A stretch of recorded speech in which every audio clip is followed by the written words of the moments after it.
ব্যাকরণত তিনটা কি আছে আর্টিকেলস আছে কি কি এ এন দিবা দা এ এন দিবা দা এতিয়া যোৱা আর্টিকেলস মানে কি তো মানে নাউন টু ডেফিনেট নে ইনডেফিনেট নির্দিষ্ট নে অনির্দিষ্ট এইখিনি ইনফরমেশন যেটো শব্দৰ দ্বাৰা পোৱা যায় এই শব্দ আৰ্টিকেল বুলি কোৱা কি কি কোৱা হয় আৰ্টিকেল আৰ্টিকেল ইয়াত কি হৈছে আৰ্টিকেল আছে তিনটা কিন্তু আৰ্টিকেলৰ প্ৰকাৰ হৈছে দুই প্ৰকাৰৰ দুই হৈছে ইনডেফিনিট আৰ্টিকেলস আৰু হৈছে ডেফিনিট আৰ্টিকেল ইনডেফিনিট আৰ্টিকেল মানে অনিৰ্দিষ্ট এ এন আৰু ডেফিনিট হৈছে কি দা তো এতিয়া তোমালোকে শুনিছিলানে আমি সৰু থাকোঁতে শুনিছিলোঁ যে বাৱেল বৰ্ণৰ আগত তাৰ মানে বাৱেল লেটাৰৰ আগত বাৱেল লেটাৰ কি কি এ E I O U A E I O U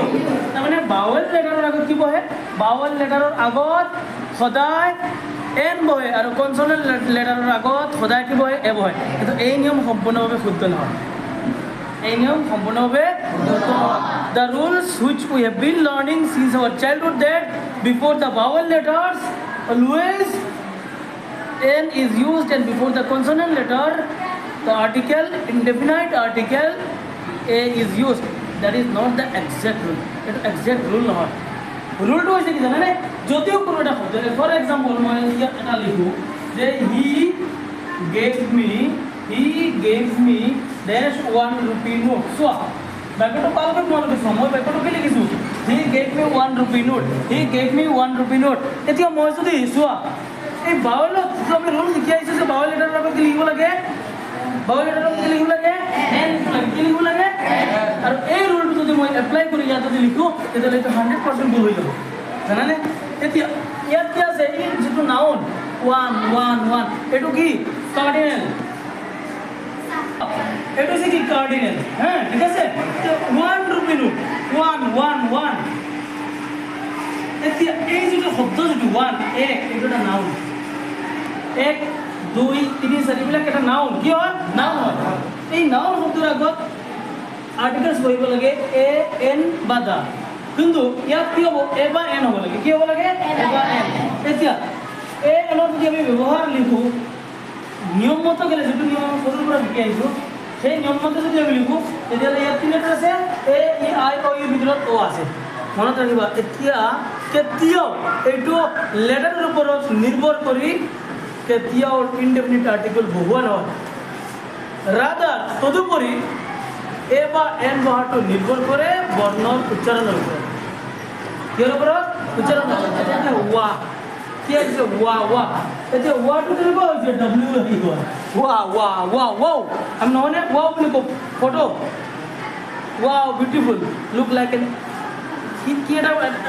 এটা তোমালোকক কেইদিনমান আগত দেখিছে ছ'চিয়েল মিডিয়াত এটা খুব এটা ফ্ৰেজ ভাইৰেল হৈ আছে নহয়নে so' beautiful so' elegant just look like wow নহয়নে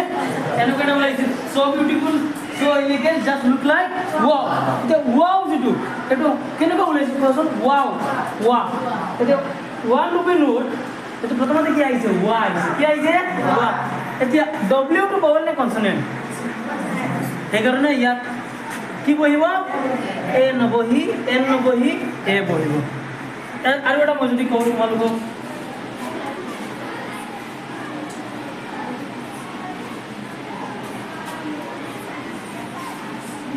আমাৰ নাচাৰ ন সকলোৰ অতি শ্ৰদ্ধাৰ মৰমৰ নাচাৰ ইজ ডেছ অনেষ্ট পাৰ্চন নাচাৰ ইজ ডেছ অনেষ্ট পাৰ্চন চোৱা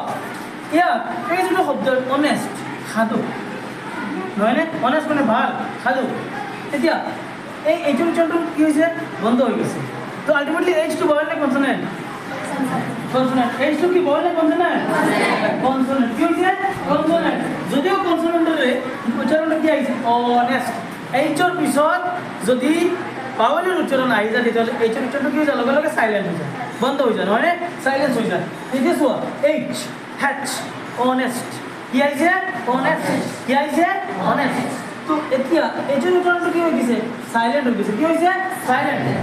প্ৰপাৰ উচ্চাৰণটো কেনেকুৱা হৈ আহিছে অ কি আহিছে অ কি আহিছে অ এতিয়া অ যিটো এটা বাউল নে কনসোনেন্ট বাউল কি বাউল তো আল্টিমেটলি এ বা এন বহাটো নিৰ্ভৰ কৰে বৰ্ণৰ উচ্চাৰণৰ ওপৰত শব্দৰ উচ্চাৰণৰ ওপৰত এই শব্দটোৰ উচ্চাৰণ প্ৰথমতে কি আহিছে অ কি আহিছে অ গতিকে ইয়াত এই নবহি কি বহিব এন বহিব কি বহিব আৰু এটা মই যদি কৈছো হা mister Ram is dash MBBS what Mr. Dash is dash MBBS Mr. Ram or Dash is MBBS Mr. Ramdas is MBBS मैं যদি example low Mr. Ramdas is MBBS Mr. Ramdas is MBBS what MBBS प्रथम M तो की consonant हो M तो की उच्चारण तो केने को मिलाइছে M ये केने को मिलाइছে A आइছে प्रथम तो কি আইছে A आइছে কি আইছে A এটি A তো বাউল না কনসোনেন্ট এটি কি হবে কোন N নবহি কি বইব তো A আৰু N নম্বৰ আমি আজি শিকি ললো তো আমি সৰুতে পতি শিকিছিলো বাউলৰ আগত কি বহে N আৰু কনসোনেন্টৰ আগত A বহে কিন্তু এই নিয়ম সম্পূৰ্ণভাৱে শুদ্ধ নহয় অৱশ্যই A বা N বাউলটো নিৰ্ভৰ কৰে বৰ্ণ উচ্চাৰণ কৰে যদি কোনো এটা শব্দ বাউল উচ্চাৰণ বাউল বৰ্ণৰ আৰম্ভ হয় আৰু উচ্চাৰণটো যদি কিহৰ দৰে হৈ যায় কনসোনেন্টৰ দৰে হৈ যায় কিহৰ দৰে হৈ যায় কনসোনেন্টৰ দৰে হৈ যায় তেতিয়াহ'লে তাৰ কি N নবহি A বহিব N নবহি আৰু সেই দৰে যদি কোনো এটা শব্দ কনসোনেন্টৰ আৰম্ভ হয় আৰু উচ্চাৰণটো যদি বাউল বৰ্ণৰ দৰে হৈ যায় তেতিয়াহ'লে তাৰ আগত N বহিব আৰু যদি বাউলৰ বৰ্ণৰ আৰম্ভ হয় আৰু উচ্চাৰণটো যদি বাউলৰ দৰে ঠিকি যায় example umbrella she bought dash umbrella an umbrella কি হ'ব an umbrella u to is কি vowel letter আর উচ্চারণটা কি আইছে এ তার মানে আলরেডি vowel উচ্চারণ আছে কি আইছে vowel উচ্চারণ তো তাহলে কি বলবো n তো তোমালোকে যেতিয়া a বা n যেতিয়া বহাবা তোমালোকে এটা বস্তু লক্ষ্য কৰিবা এই বস্তুটো হৈছে কি উচ্চাৰণটো কেনেকৈ হ'ব হ'বনে ঠিক আছে